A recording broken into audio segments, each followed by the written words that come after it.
Kabayan, paano mag-transfer ng STC Bank sa bagong CP? Baka matulungan mo naman ako.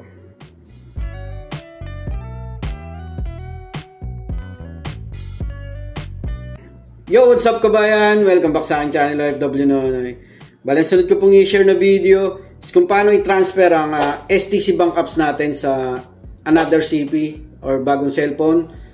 For example, nagka-problema po kayo sa luma yung CP, gusto nyong magpalit, i-transfer nyo yung STC Bank. At saka yung mga nagkaka-problema rin po pala sa OTP, wala pong lumalabas na keypad.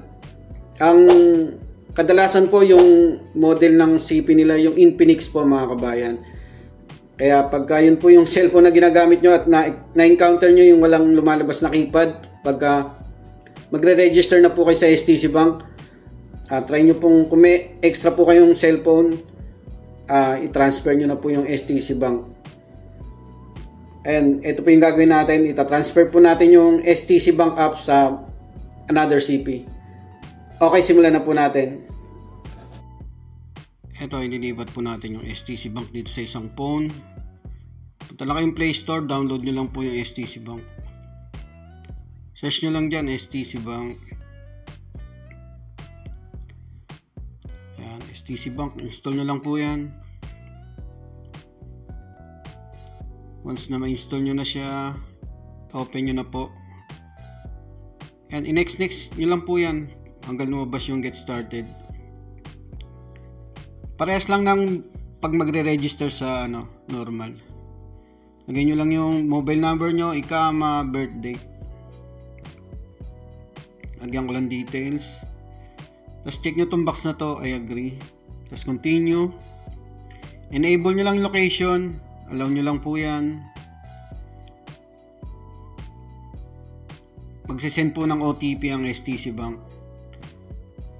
Lagay nyo lang dyan yung OTP.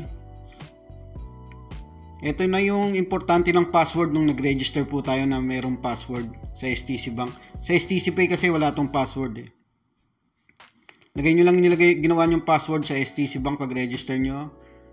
Let's continue. Ayan. Ito naman, i-refresh nyo na po yung device. Nakalagay po dyan yung trusted device. So, click nyo lang replace device para mapalitan po yung trusted device. Magsisend ulit ng OTP ang STC Bank. Ayan, tapos i-register nyo na po yan, yung bago nyong device. Click nyo yung sa baba, verify your device. May tatawag po na taga STC Bank na customer service. Pakinggan nyo lang sasabihin kung ano po. This is an automated call from STC Bank. You have requested to register a new trusted device for your account. To confirm, please press 1. Your device has been registered as a trusted one successfully. So ayan, successful na register na. Sunod naman napat. Tandaan nyo lang po yung number na yan, imamatch nyo po yan sa napat. Click nyo yung open napat app. Login lang po kayo. Ito, login nyo lang yung AppShare password nyo po dyan. Ikama number sa kayong AppShare password sa napat. Lagyan ko lang details. Tapos click nyo na yung next. Magsisend ng OTP naman yung IM or AppShare. Tapos lagyan nyo na yung PIN number nyo. Create po kayo dyan. Tapos ayan, yung face verification, huwag nyo po itong iba-bypass mga kabayan pag sa STC Bank para hindi po mag-error. I-click nyo po yung next. Tapos tapat nyo dyan yung mukha nyo sa frame kung nahirapan po kayo. Mababasa nyo naman po yung instruction kung medyo malayo yung camera or malapit. Basahin nyo po yan yung nasa baba yan. Ready for capture.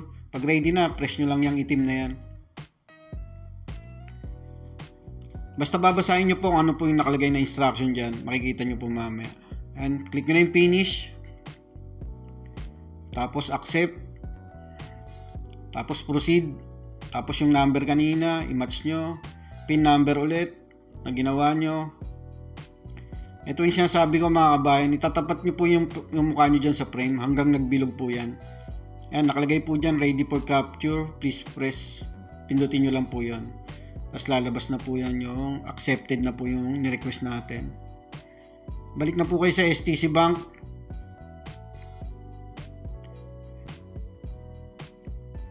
And kusa po yan, lalabas. Tapos continue, device registered na. I-continue nyo lang yan, permission, importante rin po yan. Ayan, nalipat na po natin mga kabayan yung STC Bank sa Another Mobile. Maraming po salamat. Ayun kabayan, sana sagot ko yung katanungan mo at sa iba pa po nating mga kababayan na nagkakaproblema sa STC Bank at sa iba pang mga online transfer apps dito sa Saudi Arabia. Message or comment lang po kayo sa aking YouTube channel, OFW Nonoy, pa-like and pa-share na rin po. Maraming po salamat. Mag-ingat po kayo lagi sa paggamit ng online transfer apps.